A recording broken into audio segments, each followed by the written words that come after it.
I never thought that someday, my team and I would be doing a documentary on mammals that we know so little about.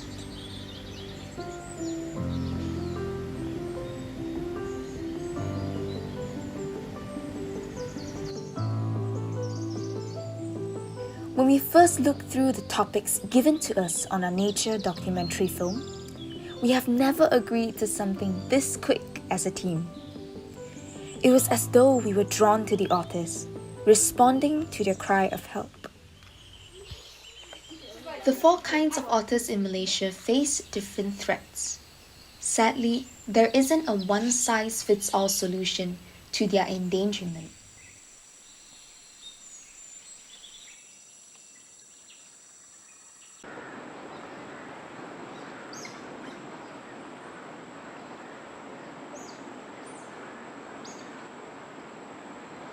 Kuala Selangor Nature Park is one of the last few sanctuaries that provide a healthy enough ecosystem of wetlands to many creatures, a little bit.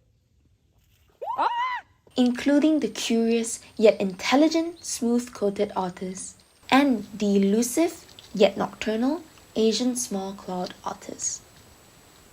My team and I tried to study more on the mammals, but there wasn't much to know about, which was odd. Why was there so little about them? Was it because they were smaller in size, perhaps? Shy? Were they less attractive compared to the charismatic species? It's as though nature took a pause, while humans push the needles of the clock. There was more to the otters, and we just had to find out. We traveled down to Kuala Selangor to meet Chiong, a wildlife conservation officer of MNS. He told us more than we needed to know. He was the voice of the otters. Being the ambassadors of healthy wetlands, the otters face their greatest conflict of survival: wetland degradation, which measures more than just plastic bottles in rivers. Take a look. The number of polluted rivers in Malaysia for the past 5 years, up to 2019, has only been increasing, leaving the otters restless. This is their cry of help. They're losing wetlands to degradation, food resources to water pollution. They're constantly on a run to find a new home, away from the greedy hands of humans who would capture them and lock them in a cage. Going through the stakes of otter endangerment, I came to a saddening realization. These were all caused by humans. It breaks my heart. For a moment, I hated my own kind for the things that we have unintentionally done. We're smart enough to know that we are the cause of their extinction. Yet what else do we need to finally go against our own creations? To learn from the otters and swim against our own current. And so, me and my team decided to take action. We took our first step and joined the MNS's wetland conservation efforts and programs. We established in 2019 the MNS Otter Project. Our project overall, we do from research to actually closing the gap, ecological gap of knowledge of the otters in Malaysia. Because otters is not a well-established study species, not in Malaysia, not in Asia. Because more of the focus in Asia countries more on the large mammals or charismatic fauna. Conservation is more than just programs and projects. Chiong also takes a step further in saving the otters by training the local villagers. Indigenous people actually felt the presence is actually benefit them. That's why in Malay language they have a saying that di mana ada memerang, di sana ada ikan, udang, all these marine resources for them. We followed Chiyong to visit organizations who also pitched in for conservation efforts in oil palm plantations, where otters are commonly spotted. I expressed my disappointment on human efforts to swim against their own current. Chiyong then shared how he feels the same and enlightened us with a simple solution to the majority of the problems: the importance of coexistence. Coexistence isn't about giving up the land for the otter's sake, or about fighting against the otters. It is about learning how to live together on the same earth, in the same place.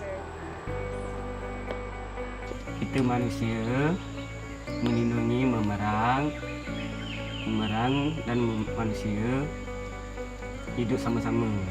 There has been some progress on coexistence, where the local people of Kua Selangor have learned to live with the otters. But is that enough? To answer this question, whether we have achieved coexistence, I guess we are in the process. There are still a long way to go. Coexistence is a new concept here because at those times we always say that human-wildlife conflict, but now we're actually saying that it's a human-wildlife coexistence. Studying and researching on the otters is not an easy task, as they are naturally elusive creatures. Under the guidance of Chiyong, our team went into the forest during wee hours in hopes to catch a glimpse of the Asian small-clawed otters. During the wait, I learned that the pet-like Asian small-clawed otters face a different threat of being illegally captured and sold off for pet trades. So people like to keep Asian small-clawed otter as pet, but they do not know exactly the requirement for the Asian small-clawed otter. They are a very sociable animal. They like to be in a group, and also they have a specific diet for crab. Can we actually provide that to the small-clawed otter? No. Can we actually provide a huge roaming area for the small-clawed otter? No. And also a cruelty for keeping Asian small-clawed otter as pet is people tend to remove their canine teeth. Their teeth is very sharp. So people usually they remove the canine teeth so that they don't get injured. We set up camp together with a local, Haizan, and waited.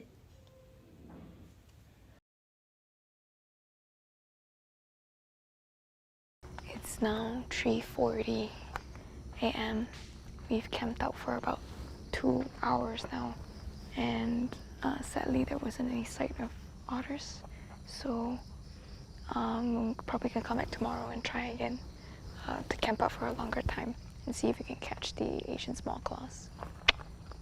We did, however, manage to attend the first ever Malaysia Otter Workshop. It was a closed invitation in conjunction with the International Otter Survival Fund. We went knee-deep into the sloppy mudland to study and measure otter footprints. It was such an eye-opening experience. With little manpower, a few pairs of extra hands, many things were accomplished. I recalled seeing otters in urban areas and cities, seemingly adapting to human presence. I wondered if that was a sign of coexistence. The experience about the otters in urban landscape is quite special for me because at the time we just started off with this otter project, and coincidentally there's first otters in KL, in the Kepong Metropolitan Park, surfaced in the media. It was quite coincidentally with the timing and everything. So for an otter in the urban landscape actually is more than a good news, because otters is an indicator of a healthy wetland ecosystem. It means whenever otter presence there, the river, the water are clean and healthy enough to sustain all the river life, all the marine resources like fishes, which is the food resources for the otters. Bro, I caught that all. Bro, yes. Oh my god. We only have both hands. We can't really do much, but with public, we can do more. So humans are the worst kind of animal, but indeed, we are actually the smartest one. We have the choice to make, whether we want to protect them coexist them or we want to destroy them. But overall, whether we like it or not, we are the voice for the animals and the otters. Making this documentary was more than just a film for the eyes of the audience. It is a pledge to shed light, a vow to speak up, and an action to swim against the current.